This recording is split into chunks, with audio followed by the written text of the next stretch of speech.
Arizona, it's dry, but if you have a unit like this in upper states, in all the normal states where it rains constantly, keep this in mind. That is a big no-no. So for us, it becomes a life safety issue. Your life is on those tires, so we state that.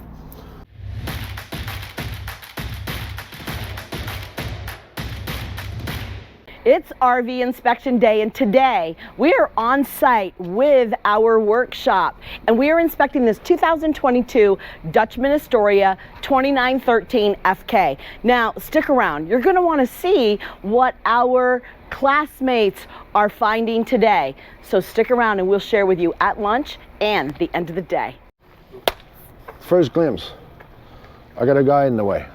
Workshop, student, inspector, going at it. As we're looking at Astoria, the first things that we've been looking around since we're here, as you may see right here, I want you to think about this. So you see these bowing. You remember what I always call this? This is called belt trim. So imagine here what's going on. Luckily, we're in Arizona. So Arizona, it's dry, but if you have a unit like this in upper states, in all the normal states where it rains constantly, keep this in mind. That is a big no-no. So we don't see the lamination, but this is a 2022, so it's not an old unit. Just saying. What we found on one of the slide out, same thing as we had on the other side. You can see it from there. We have this. So we've been looking at it. We've been looking at checking on the kitchen table if there was water, but we don't have water because we're in Arizona. It rains twice in the last 3 months. But here we got the water heater. So we've been letting the water heater run a little bit. So we got a leak on this plug. On top of it, see that gutter right there? That's what I was telling Jeff. Says, you see that cut right there on top of the gutter? But there's a crack in that black material that is being used to seal the corners. So that's gonna be something they're gonna have to figure out. So we'll show you later what was the summing up of this unit.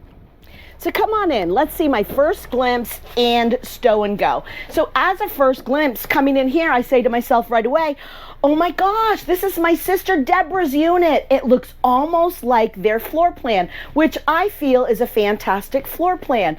As far as first glimpse, I do notice right away that I have a valance here in the kitchen that has fallen down and needs to be reattached.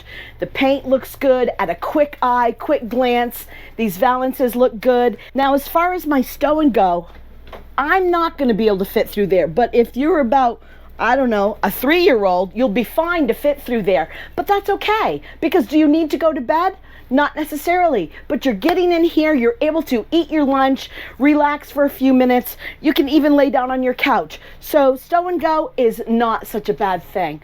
So stick around and we're gonna update you at lunch and the end of the day.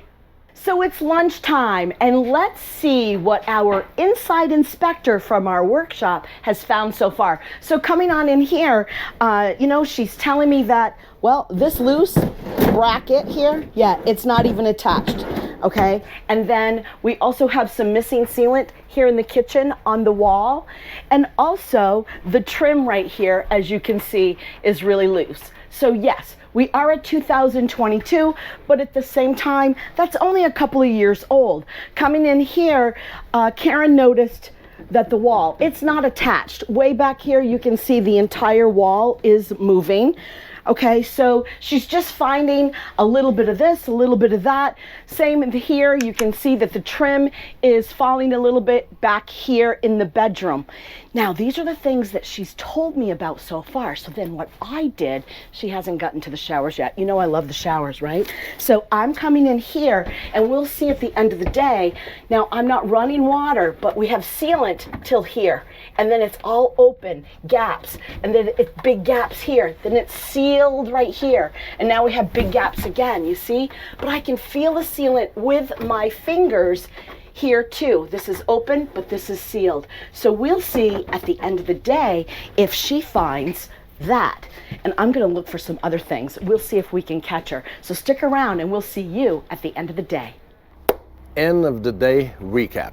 Astoria, in all the units around here, did good actually. It's probably did the best. I remember, if you recall, we had a water heater drain plug that is leaking, those plastic one that go on those Suburban.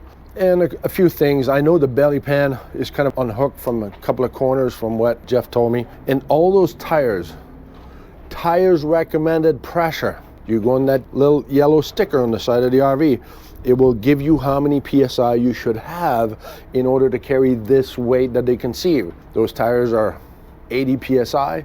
Recommended pressure is whatever. The differential between them, we will take a note if this PSI is not high enough. And these are actually 15 pounds per tire lower than what's recommended. So for us, it becomes a life safety issue. Your life is on those tires. So we state that. So that's it. Now let's go check what Lowell has inside. So, you know, Karen was in here and she's taking our workshop for inspectors, and she did a fantastic job. And in the bedrooms, she found several valances that are loose, and also here in the living room as well. As far as the bathroom goes, she found a significant soft spot on the floor, and she found that the outside of the shower was warped.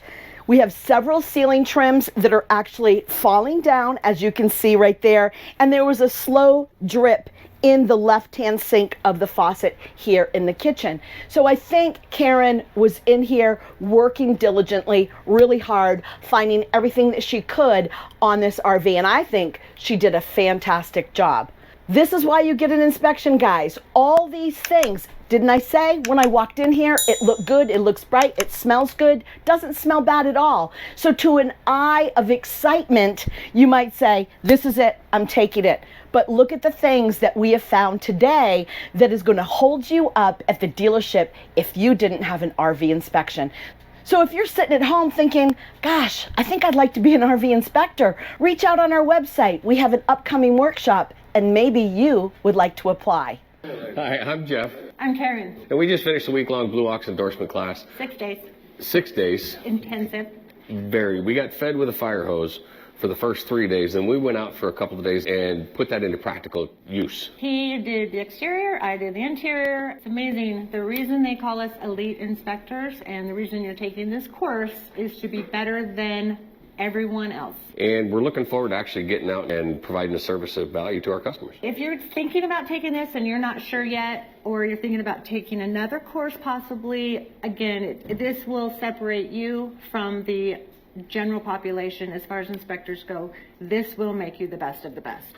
Really take a look at how much you're willing to do to take this class and how much effort you're going to put into it, because your results are going to be based on 100% on the amount of effort you put into it. This is not easy. We got fed information through a fire hose. Get certified. We are not endorsed until we go out and do some of our own, and then we report back for review and critique.